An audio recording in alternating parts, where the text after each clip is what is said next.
अभी भी कुछ लोग एंटर हो रहे हैं क्लास में, चल कोई बात नहीं। ऐसा फैक्टर है जो हमारे कंपाउंड के मॉइस्चर कंटेंट को बढ़ा देता है और उसको डिग्रेड करता है। मैंने जैसे पहले बताया, ह्यूमिडिटी जो है वो एक फैक्टर है जो ड्रग मॉइस्चर कंटेंट को अफेक्ट करता है। अब ये रिलेटिव ह्यूमिडिटी क्या है? जब तक हम ह्यूमिडिटी को नहीं समझ रहे, हम रिलेटिव ह्यूमिडिटी को कैसे समझ पाएंगे, है ना? तो इसके लिए हम रिलेटिव ह्यूमिडिटी पे फोकस करेंगे। एक मिनट। ह्यूमिडिटी का मतलब डेफिनीशन जो है उसको मैं अभी लिखवा रहा हूँ, ठीक है। Humidity is the concentration of water vapour present in air. Water vapour in gaseous state of water is generally visible to the human eye. Humidity indicates the likelihood for precipitation, dew and fog to present. अब pharmaceutical level पे इसका अलग ही अर्थ होता है, ठीक है। पर आप सिंपल डेफिनेशन को नोट कर लीजिए। It is a concentration of water vapour present in the air. जब बरसात का सीज़न होता है, जैसे मैंने बताया, ह्यूमिडिटी बढ़ जाती है, पर बाकी सीजन्स में ये घटने लगती हैं। खासतौर पे ठंड में बहुत कम हो जाती है ह्यूमिडिटी। अब रिलेटिव ह्यूमिडिटी क्या है? It is the ratio of partial pressure of water vapour to equilibrium of vapour pressure of water at a given temperature. क्या है ये? एक बैलेंस है, एक इक्विलिब्रियम बैलेंस। इक्विलिब्रियम वर्ड जहाँ यूज किया जाता है उसका मतलब है समानता, या दो चीज़ों के बीच में एक सामान्य लेवल ढूंढना, ठीक है। तो रिलेटिव ह्यूमिडिटी जो है ये रेशियो है। रेशियो माने 1:2, 2:1, ये सब रेशियो होता है, ठीक है। तो किस किस के बीच में रेशियो है?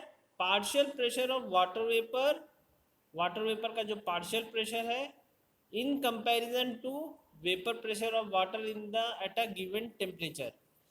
और किसी एक पर्टिकुलर टेम्परेचर पर वाटर वेपर का जो वेपर प्रेशर होता है उसको जब हम कंपेयर करते हैं तो तब जो हमको वैल्यू मिलती है that is the relative humidity.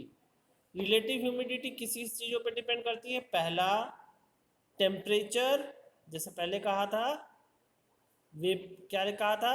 Water at a given temperature. Definition को ध्यान रखेंगे तो यहाँ पे एक फैक्टर क्या हुआ? टेम्परेचर। दूसरा है प्रेशर। प्रेशर माने एटमॉस्फेरिक प्रेशर या पार्शियल प्रेशर। जो एटमॉस्फेरिक प्रेशर है उसका भी इफेक्ट इसके ऊपर पड़ता है। तो दो फैक्टर है जो रिलेटिव ह्यूमिडिटी को अफेक्ट करते हैं। पहला है टेम्परेचर, दूसरा है pressure of the system of interest. जो भी सिस्टम है उसका प्रेशर, उसमें जो प्रेशर मेंटेन है। अब इसको कैसे डिटरमाइन करेंगे? आप कहेंगे कहाँ सर क्या चीज़ बता रही है, प्रेशर क्या चीज़ होती है, यहाँ कहाँ से प्रेशर आ गया? देखिए होता क्या है, हम जितना सतह से ऊपर की तरफ जाते हैं वहाँ पे घनत्व कम होते चले जाता है गैसेस का, और वहाँ पे प्रेशर भी कम होते चले जाता है, दबाव कम होते चले जाता है। तो आप किस जगह पे लोकेटेड है और वहाँ पे जो वेपर प्रेशर है और दूसरा जो टेम्परेचर है, ये दोनों चीज़ें अफेक्ट करती हैं किस चीज़ को? ड्रग के रिलेटिव ह्यूमिडिटी को।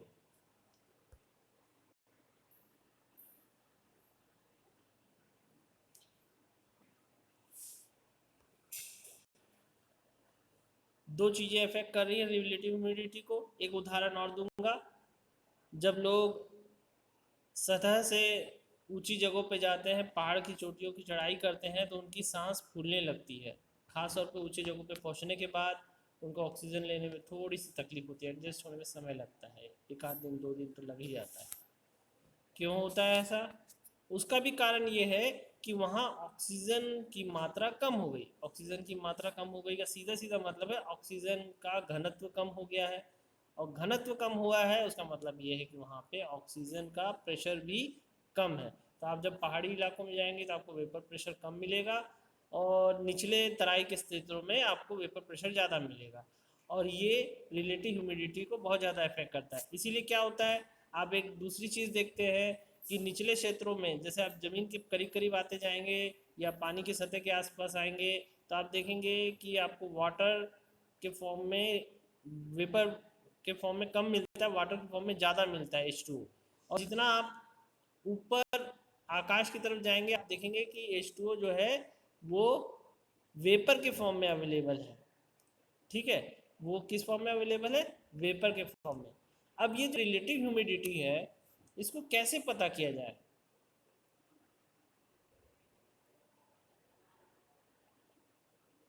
रिलेटिव ह्यूमिडिटी को भाई पता तो करना पड़ेगा, है ना? पर उससे पहले एक डेफिनेशन को और समझ लें। ह्यूमिडिटी, कौन गाना बजा रहा है भाई? किसको क्लास अच्छी नहीं लग रही है और गाना अच्छा लग रहा है?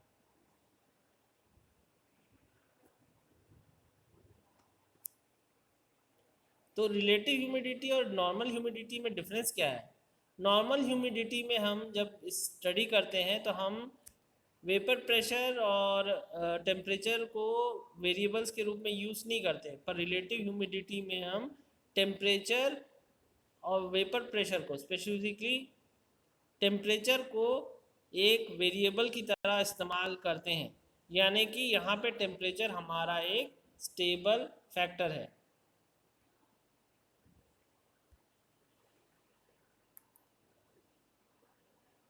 अब एक इमेज डिस्प्ले करूँगा आपको, थोड़ा सा समय देंगे।